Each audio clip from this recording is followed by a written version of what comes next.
Greetings, my name is JC from the Gamers Gaiden, and welcome to episode 52 of the podcast. In this episode, what we talked about was innovation in the video game industry, and we felt that this is kind of an interesting topic, which is why I've decided to go back for this actual lost episode and edit it and to release it as episode 52. So, I hope you really enjoy. We went through a lot of interesting topic points of things that are kind of faltering in the industry as an innovation standpoint and where we kind of hope to see it and kind of the silver lining as it's kind of going through time and stuff like that. So, yeah, again, hope you enjoy and we'll see you in the next episode. Greetings, my name is JC. And I'm Ian. And this is the Gamers Gaiden. In this episode, we're going to be talking about zero competition equals zero innovation, and how the industry sort of is a little bit less innovating and more innovating in some aspects as well. Yeah, let's get into it. Yeah, this was a really interesting one. When I saw it pop up in our our schedule. Yeah, we have a content calendar. Well, I mean, everyone does, right? That's how you succeed at this. Apparently.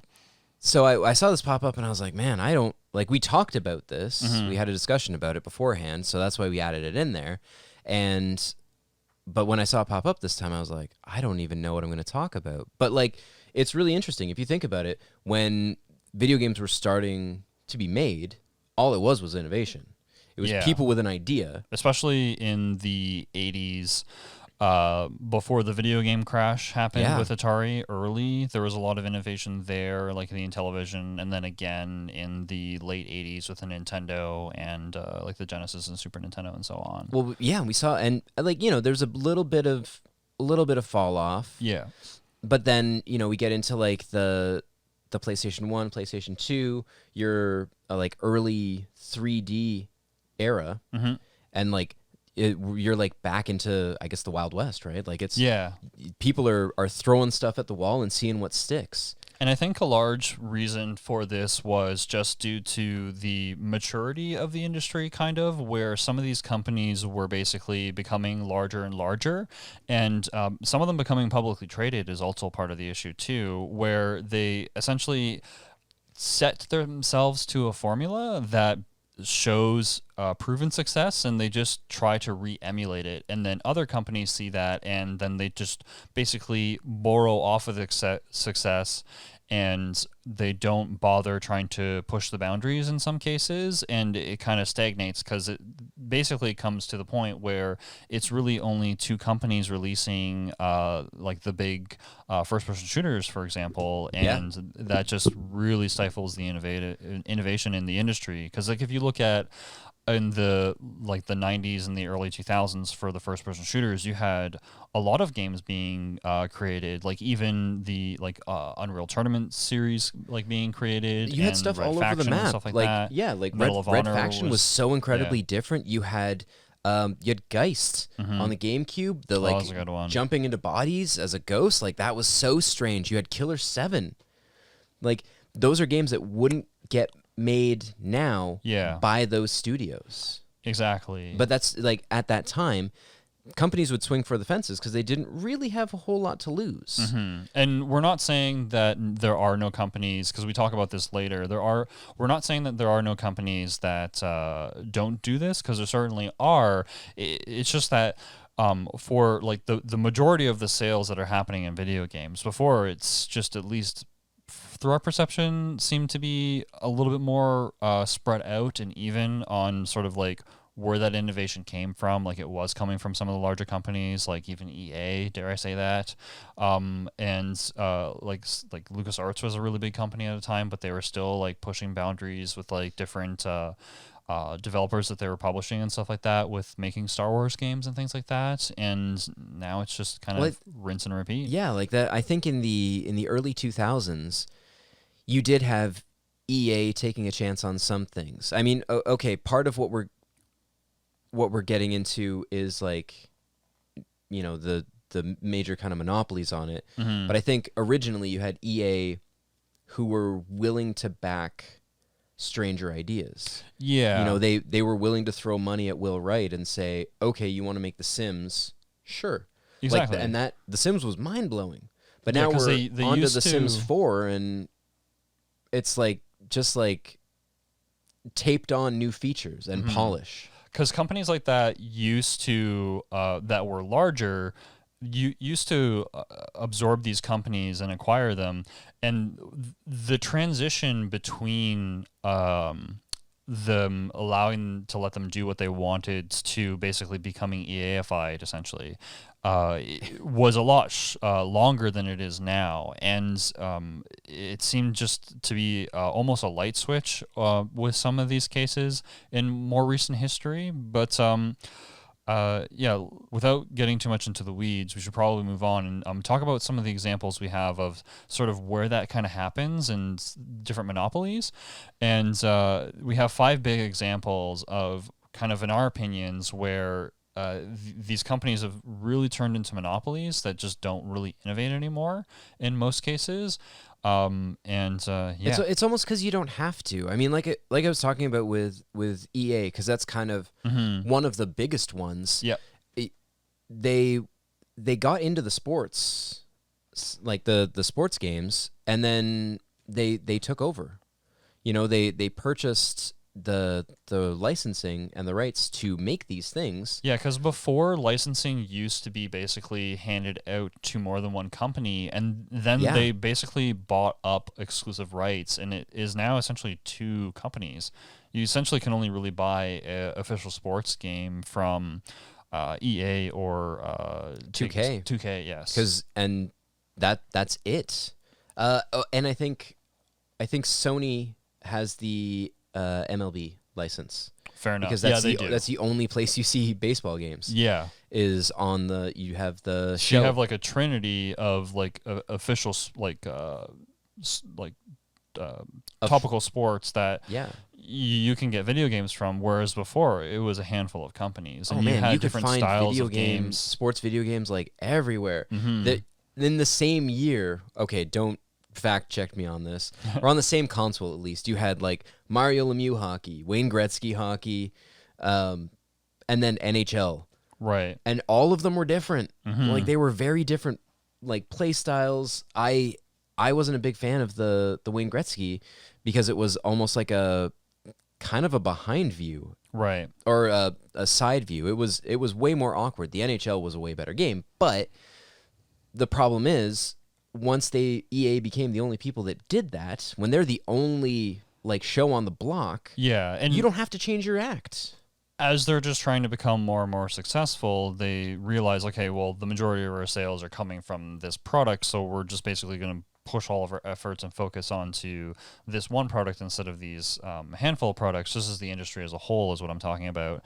And it's just kind of sad because you kind of lose those, like we used to have arcade style sports games, and we don't really have those anymore. No, you don't. And and what you see, and I want to talk about EA all night here, but you have these games that release at full price, and then within 6 months, they are slashed down to like $20. And a year from now, they're like pennies. Yeah. Like essentially free. You can't give them away. Yeah. And you're just totally devaluing everything you make each and every year. Yeah. And the company itself gets, I think all of our examples of these companies, we'll move on to the next one in a second after this point, but the companies themselves, they kind of set themselves up for essentially that to happen with all of their games too, which is unfortunate because sometimes some of them are more decent and you don't necessarily notice them right away, but you have that now expectation of like, I'll wait until it's $20. Yeah, you won't rush out. So the second company that we have is Activision Blizzard. It's kind of a two-parter because it's Activision Blizzard. Yeah, it kind of is, but it's one company, and it's showing its strength that it's actually one company more and more so. Oh man, I think so. Blizzard had a lot of integrity when I was younger. Yeah, they really stuck to their vision and they stuck to their values. They didn't pump things out. It was you'll get it when you get it, and when we're happy with it. They were really steeped in putting out quality products with a lot behind it. Yeah, I'll say there was probably a little bit too much leniency in the middle of kind of like their timeline, so to speak, because you used to get a game like maybe every few years instead of every like 5 or decade. But yeah, for sure, because you knew that they were basically, it was a labor of love, and that the game would have been really good whenever it came out, and eventually it just became formulaic for a lot of their content, or stagnated. Like Yeah. look at I mean, World of Warcraft. If you ask somebody about an MMO, they're gonna talk about World of Warcraft. They will. Whether they played it or not, they know of it. There are better MMOs out there, but most of them built on what World of Warcraft did, Yeah, because that formula was just so well executed and thought out. right. And I mean, I thought it was great, and I did have some fun going back and playing Classic, but I will say I fell off pretty quick after like a Yeah. couple of weeks. I'm like, I'm done with this. This is very dated and doesn't have a good flow. There are a lot of things now that do it better, but don't necessarily get as much recognition because they don't have the brand behind it. Mm-hmm. You know, they don't have billions of dollars Or players. throwing it in your face Yeah. constantly. And that's the my player's comment is also an interesting one too, because if you think about it, a lot of the games now have an online identity, and you need a player base in order to play them. And because these games are tried, tested, and true, you have that player base whenever you release new content or a new version of the game. And you know that the players are just going to jump over to your next game, and it's like, well, why would I go and try this other game that isn't like tried, tested, and true to the player base? And it's like, sure. And that's why you always see like those user spark charts where it's like, oh, there's a lot of players, and it just completely tears off and they just leave. If you want a great example, look at Battleborn. Okay. Battleborn was a squad-based shooter with interesting, like a hero element to it, released by Gearbox. Mm-hmm. And there was a quite a bit of effort you could see that was put into each of the characters. They were interesting, they were fun, and it came out at exactly the same time as Overwatch, Right. which was kind of the same formula, different hero, like obviously different heroes and stuff, and different gameplay modes, but very, very similar games. Mm-hmm. And within weeks, you could get Battleborn for $5. Yeah. Like, they couldn't give away copies of that, whereas Overwatch was like, and it's still like huge Mm-hmm. because it has the weight of Activision Blizzard behind it. Yeah. Like, they will throw their money around. Yeah, and they have that formula that's like successful, that they know how to build characters that are like interesting to people. So it's like, okay, well, I know they're gonna have what I like, so, and I'm already here, I may as well just keep on the same ship. Yeah, exactly. But moving on to the next company. Ubisoft. Yeah. This one hurts me because I think I still love Ubisoft as a company. Mm-hmm. You know, I think in some regards they do try to innovate. And if you look at them in like the Xbox 360 era, they would throw Tom Clancy's name on anything. True. But they would try all these different formulas. You had so many different games released under the Tom Clancy banner Yeah. that were all over the map. But if you look at them now, once they hit Far Cry 3 with that open world shooter with all of the different like things, it was like they took a shooter and mixed it with Assassin's Creed. Mm-hmm. That's what they did. And now if you get a Ubisoft game, you know exactly what you're going to get. You're going to have Ubisoft towers that you're going to climb to reveal a new section on the map that's going to have new little side quests, new items, new whatevers. And then you're going to rinse and repeat.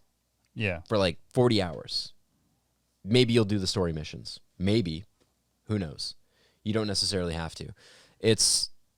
That's what it is. And it's kind of a shame because I really think that they did things that were pushing limits early on, and then they just dropped off. It's like they don't care. Yeah. You know, they want to keep trying the same formula. That's why we're not getting an Assassin's Creed game this year, which is probably for the best. They've actually cut down stuff because they are realizing as well, I think, that people don't care. Yeah, and that's kind of the downfall. And kind of like one of the things that annoy us about this whole entire thing is that the consistency of this issue has really dampened kind of gamers' enthusiasm on things. And I'm glad you kind of mentioned that, because it's Game fatigue really is disheartening. real. Yeah, it's really real, because I love platformers.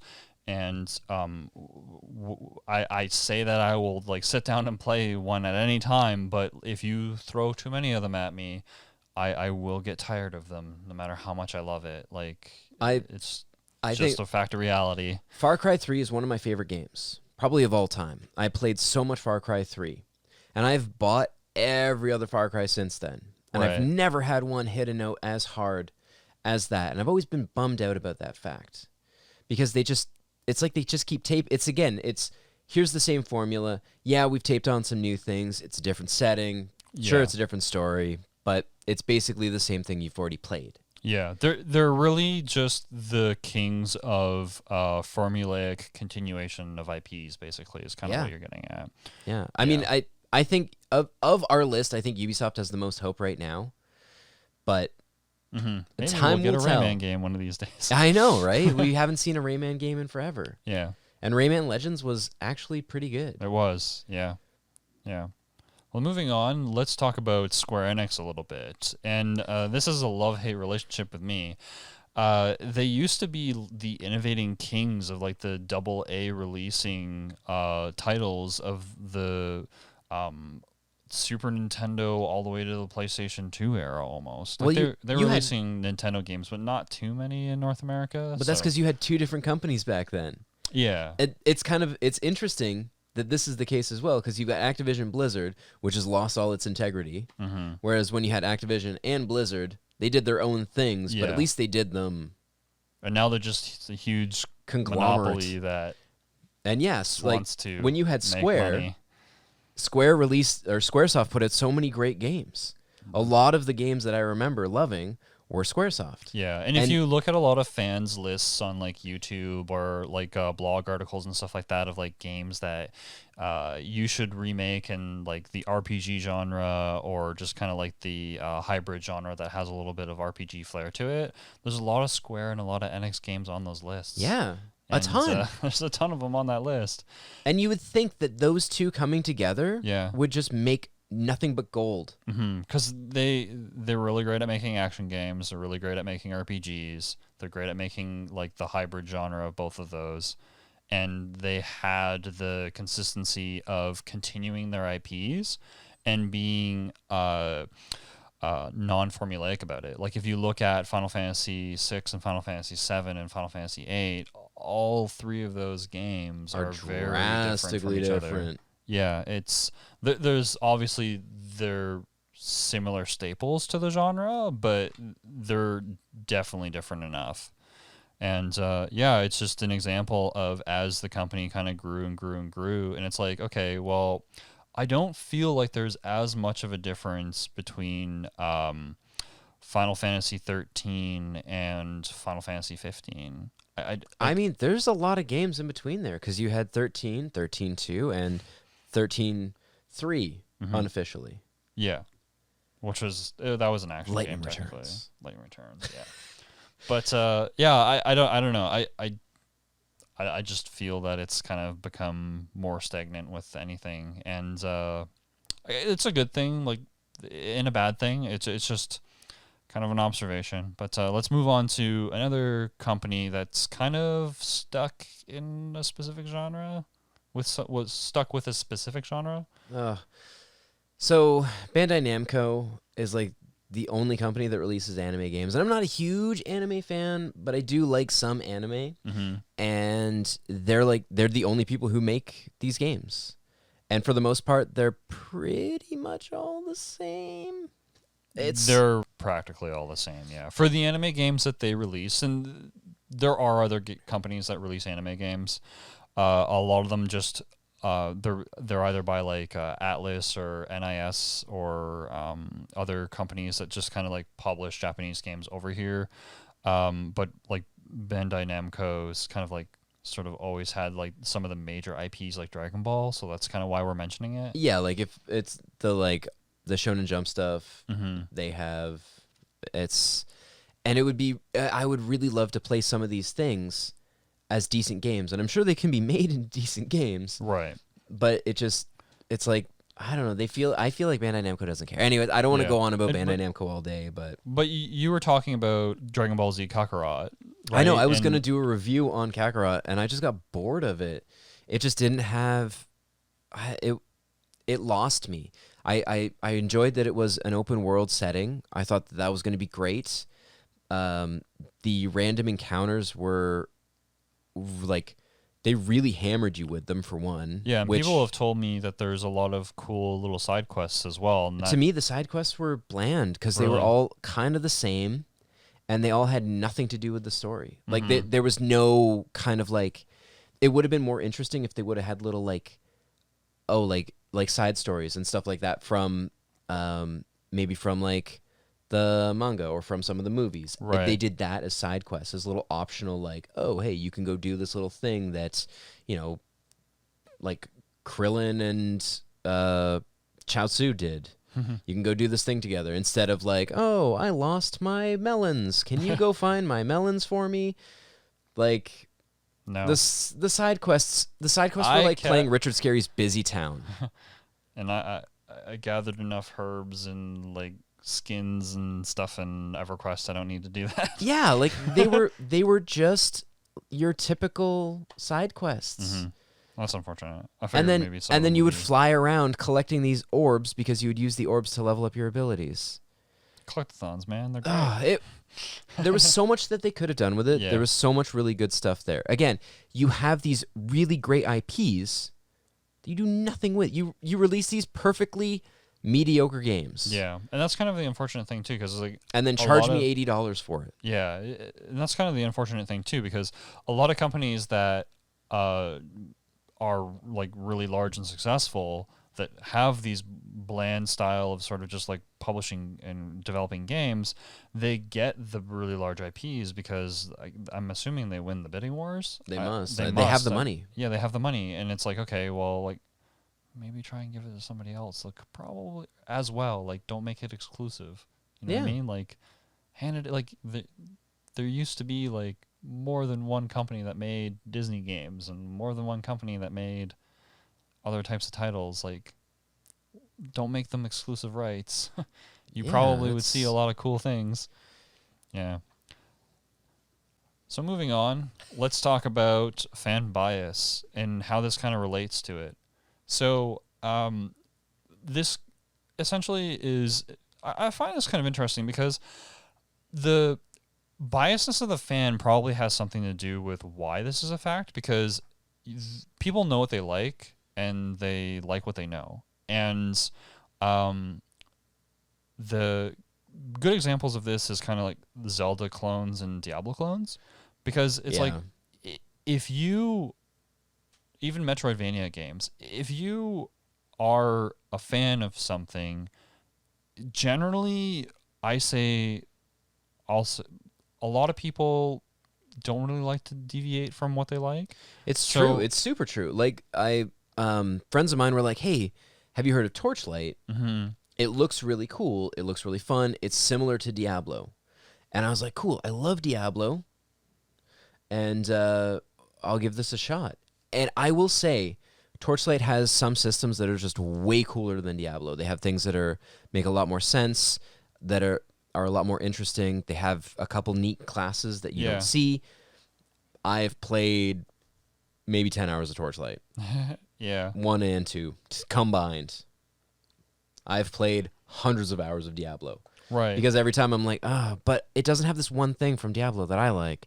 It has these like 10 other things that are really cool and different. Right. Or there's not as much like monsters or loot or like this specific little tiny thing that they just don't have the resources to concentrate on. It's like, okay, well, I may as well just keep on playing this game instead of like experiencing some cool systems and mechanics and like a AA or an indie game or there are so many cool Diablo clones out there. Yeah. And like you were telling me about Grim Dawn. Yeah, I own Grim Dawn on PC.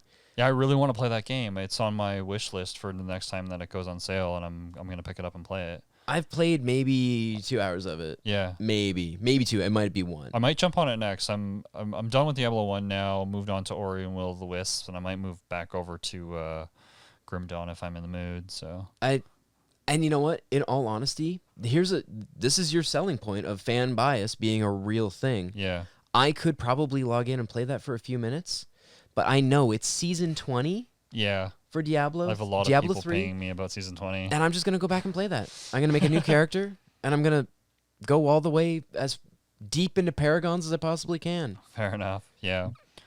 And I mentioned Zelda clones as well, and this is another perfect example because, like, I don't know very many Zelda fans who necessarily tried like Oceanhorn or Elantra series, and you're mentioning the Siders series as well. With the first one is very Zelda-like. Yeah, I played Darksiders for like maybe 5 hours, and I'm like, oh, this is just Zelda, but with like the devil.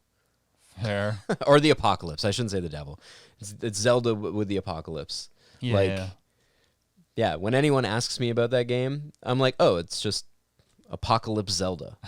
That's it. Yeah. That's my whole Darksiders review. It's good. If you like Zelda, you'll love it.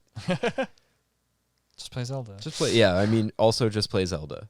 Just fight over. Unless you like a really Toon dark Link or aesthetic. Adult Link is better. Probably. Yeah. Listen, it's true though. Like all I see is Zelda when I look at Darksiders. I'm like, oh, it is just Zelda. And that's fair. I know too, there's a lot more to it. There are definitely influences to it. It's just like fans have that bias to them where it's just like, well, it's just like another Final Fantasy. Like, I mean, I haven't played that Final Fantasy. Why don't I just? I know I'll like this one, so I'll just play the Final Fantasy that I haven't played, and instead of trying this new experience. Exactly, where both of them might be just as good of experiences, or like you never know. Maybe that one iteration of like Final Fantasy is mundane, and you're not gonna like it as much as you would have liked it if you tried another game. So, but that kind of leads us into our next point, is that I think part of this is going to be breaking that mold of that bias. Sort of like where and which things can help us with like innovation in the industry. Yeah, and it's breaking out of that mindset of, oh, this is just Diablo but not as good because it's, $20 instead of 70. So I'm not going to get the same experience because I'm money. Right.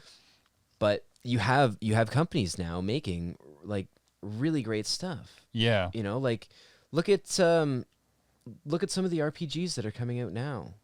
Like I mean, Disco Elysium's $30, and that'll give you an experience that you've probably never had in an RPG.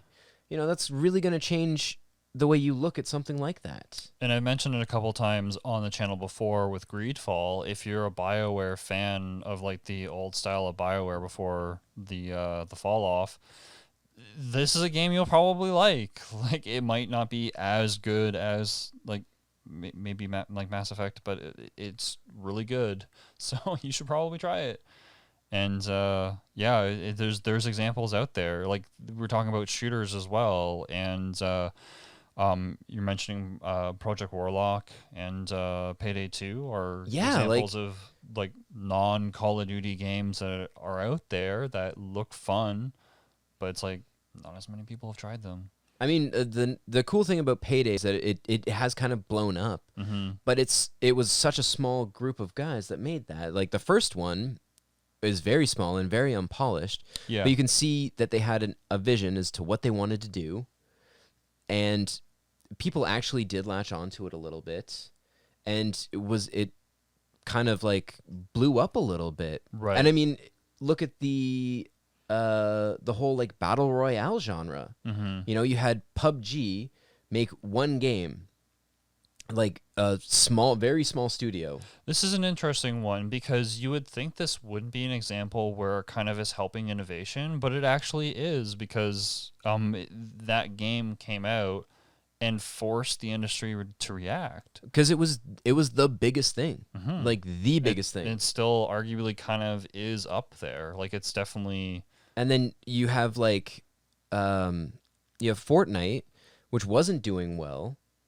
I loved yeah. I loved the survival mode. I thought it was cool. Yeah, you're an OG fan. I know, because I looked around, because it was impossible to find when it first came out. Right. Because nobody cared. And they had said flat out within like a couple days of it releasing, like, yeah, we're going to put it out in a few months as like a free to play, because they realized that the hype wasn't there. Yeah. They saw what PUBG was doing with this battle royale mode. They put that in their game and became like the biggest next game. phenomenon. Yeah. Yeah. Where it's one of the top, like, generally one of the top 3 stream games on Twitch. Like, Yeah. it's constantly up there. And it's a good example of a company seeing innovation and then pulling the 180 and mimicking it and adding like their own assets to it. Apex Legends is another good example of this too, because I've heard this cited a lot, where the ping feature that they had in the game, like that's been copied now a whole bunch of times, where they took the battle royale formula, added their own flair to it and innovated it, and that ping feature has been added to, or likely to be added to, a lot of different types of games that are first person perspective that are multiplayer, right? Like, Yeah, I think, I thought I heard that they're adding it, or they have added it to Overwatch. Like that's a big deal. that's a huge deal. Yeah, you have these small changes that do happen and push these things forward. Yeah. And I mean, I've never played a battle royale game. No? I still have Fortnite. Okay. I still have Fortnite, but I've never played the battle royale mode. I used to play PUBG with some friends, but then Never played tapered Ape off. Legs. Thank you, Rob. And one of the last areas that I'd like to talk about with innovation, and kind of a genre that kind of helps it as well, that's just a genre that's not necessarily as popular or not really developed as much as it used to be, is platformers. Because whenever you think of platformers, you generally think of like Mario or Sonic, and those are like the 2 pinnacle examples of it. I mean, I wouldn't say it's less popular. I would say more it's like it's very dominated. Yes. Because when you think of a platformer, you're like, oh, like Mario. Mm-hmm. Like that's... And that's a good point. Thanks for clarifying. That's actually a good point. The thing about the genre is that there are actually quite a few different games that are made in the genre and the indie scene that do help innovate it, because you do see like new innovations and features in like Mario, for example, and some of the Sonics as well. And like there's like the Ori series with the Blind Forest and Will o' the Wisp that was just released, and the Shantae series, which is like they're producing like a new Shantae game every few years, which is pretty cool. And each one kind of has like, they're similar, but like they innovate on themselves. And Super Meat Boy definitely helped with this as well. The pinnacle of indie platformers. Super Meat Boy.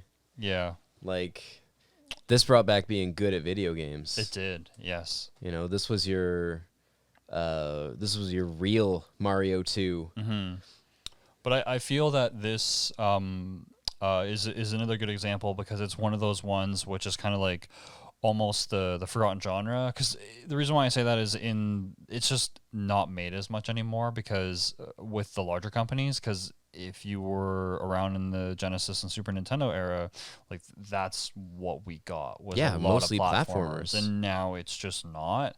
Whether that's a 3D platformer or a platformer, it's just not really the main games that we get from these large companies anymore. And it's just interesting, because we do get them from like AA companies and indie companies. Yeah, so. they still exist. They're still out there. Mm-hmm. And that...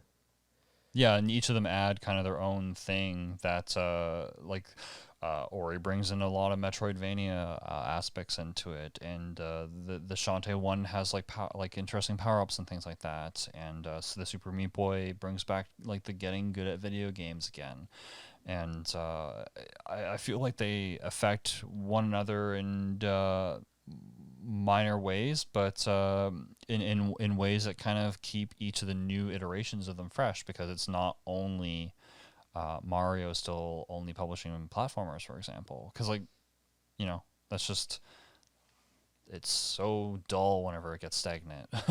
Well, yeah, because you don't have to try. Yeah. You don't have to try to make big changes. You just have to keep delivering year after year. I mean, we were fortunate with the platformers that we had, kind of, because most of the Mario games were different year on year. Sonic added in some new features. Yeah, sort of. I'm not gonna lean too hard on Sonic because I know you're a big fan, but They added in a secondary character that wasn't really playable. come on, that was And the player that your little brother or other friend played. Yeah.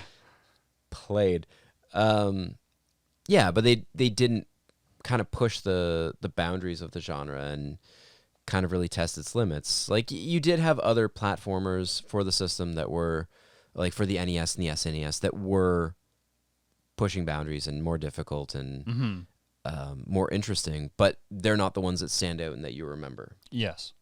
You know, I guess that's kind of the point that we're making.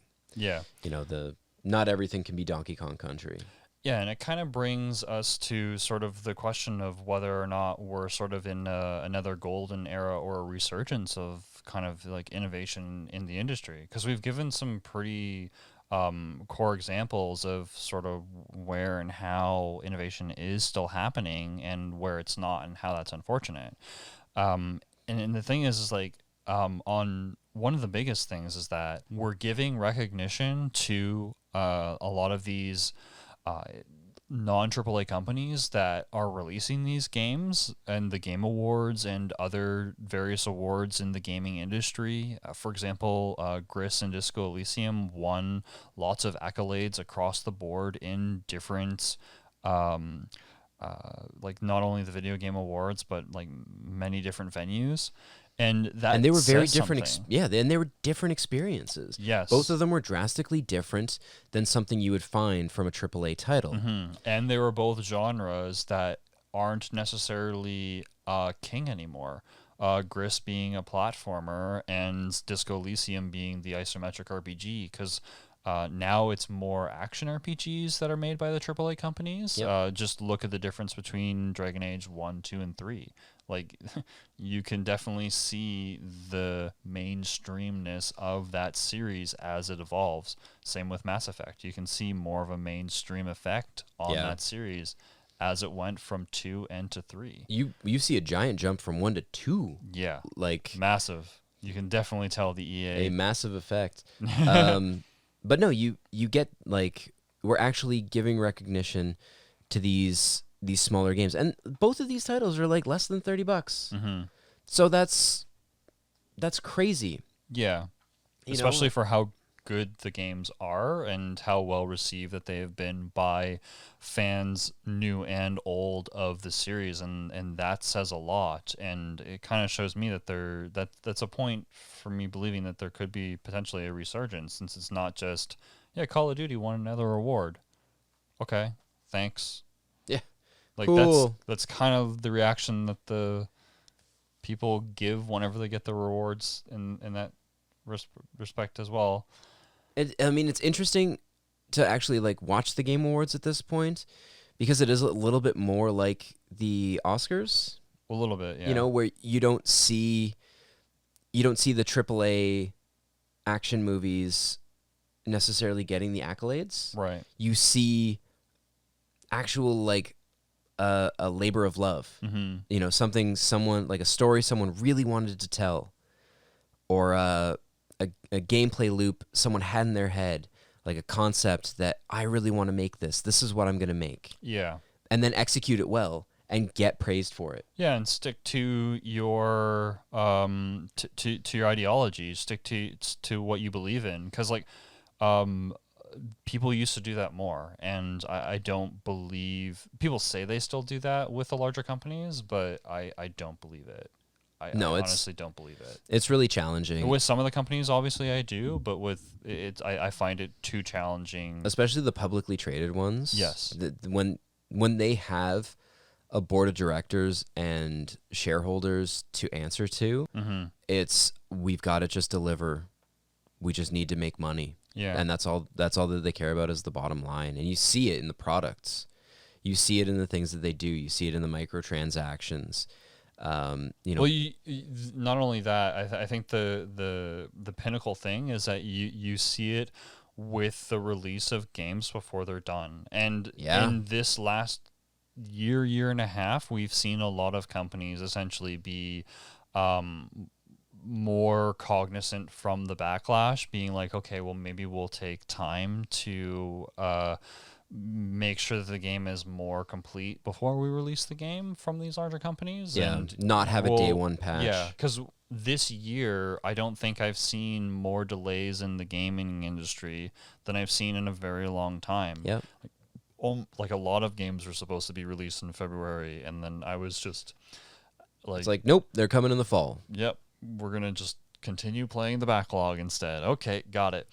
Yeah, and to move on to the point of resurgence, the companies today that are smaller actually have more of a podium to succeed on, essentially, because they build games to fill niches. People actually are more able to be vocal with what they want, whether they back things through Kickstarter or follow people through like social media and stuff like that. Well, and you have publishers that are willing to take a chance. Yes. You have, your Chucklefish, your Skybound Games, your Devolver Digital especially. Like they're basically a meme. If you're an indie game, you were probably published by Devolver. That's just how it is. But Right. they're willing to take chances on stuff. Though, if you can come to them with a good product and a good idea, They'll then at they'll least highly consider it. yeah. I mean, look at Stardew Valley. That was one dude, and that made Chucklefish a ton of money. And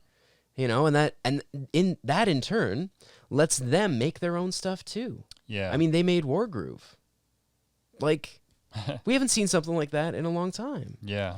And that's you're now getting people who want to do something specific. I want to do this. This is what I want. This is the story I want to tell. This is the gameplay that I want. I'm going to make it. Can you produce it for me? Yeah, and I don't feel that Or publish it for me. Yeah, and I feel that that companies that are like before like the last decade, let's just say, weren't really cognizant of this, right? And it's interesting because like if you look at and watch some of the game developers conference panels, Skybound Games has had a couple of them, and they're very adamant about letting the developers like follow their vision and stuff like that. Like obviously there's like going to be some overhead, I would assume, but it's really neat to know that there are these companies out there that actually will back like people who have aspirations to just not be like mundane, essentially. Yeah. Yeah. Break away, do something new, do something different. And we've gotten some like absolute hits from these companies who have taken a chance. Yeah. So it does seem that things are changing, in my opinion, at least. And the cool thing is that there's interesting ways to fix it, and we are fixing it. And the thing is that if you really want to fix this and you do find that this is a problem or something that you actually like now think like, yeah, maybe I should be a little bit more like thoughtful about this type of thing. The truth of the matter is you can only really fix it with your wallet. And because the big corporations only care about your money. yeah, if you want to just keep on playing the next Call of Duty game, then by all means go ahead. Like, I'm sure the game is really fun and you'll have a great time with it. I'm not here to stop you from playing that game. Play what you enjoy.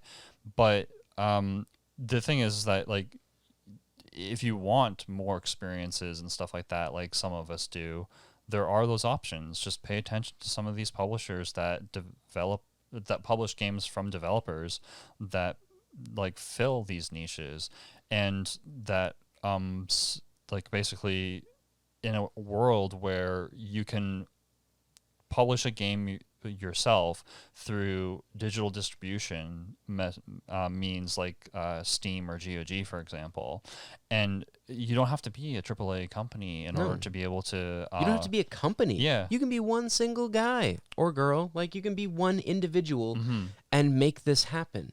And we have so many tools to do it now. I enjoy looking through Kickstarter. And at the various projects that people are trying to fund.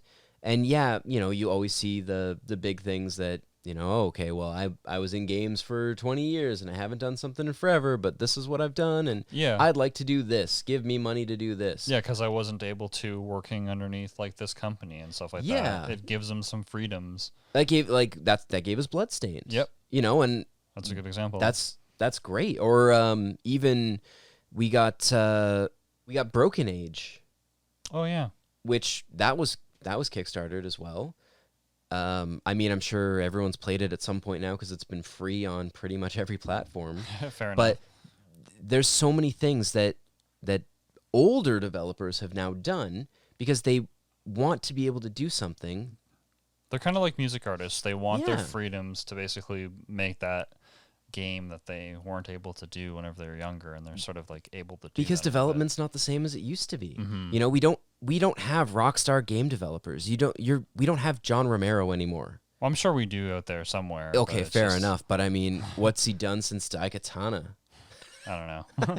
Me neither. Maybe something. I mean, I'm he sure it's was something. he was the coolest. I wanted to be John Romero when I was a little kid. Yeah. I looked up to that guy. But we just don't see that. We don't see people pushing a vision at the AAA level like we did a decade ago. Right. It just doesn't happen. People aren't willing to take chances on new IPs, or are less willing. I think we're seeing, like we've said, there is that resurgence. We are seeing a little bit more pushing in that direction. I mean, there's new IPs coming out this year that I'm excited for. I mean, Ghost of Tsushima is coming out soon. Like, that's a brand new IP. It's a crazy looking story. Yeah. I'm all in. Yeah. The resurgence, I think, is definitely really real. But yeah, I hope that this has at least been somewhat informative and Or at least interesting. at least interesting, because we certainly thought it was, and that's why we felt that we should talk about it. And we pose a question over to you. Do you think that things are changing for the better? And once again, and if so, how? Let us know in the comments down below. Yeah, absolutely. And if you made it this far, feel free to give us a like and maybe subscribe. Yep. Click the little bell to get notifications when we release new content. But yeah, thank you so much, guys. We will see you next time. I didn't mean to totally change that. I did your wave. We're good. You did my wave, yeah. My little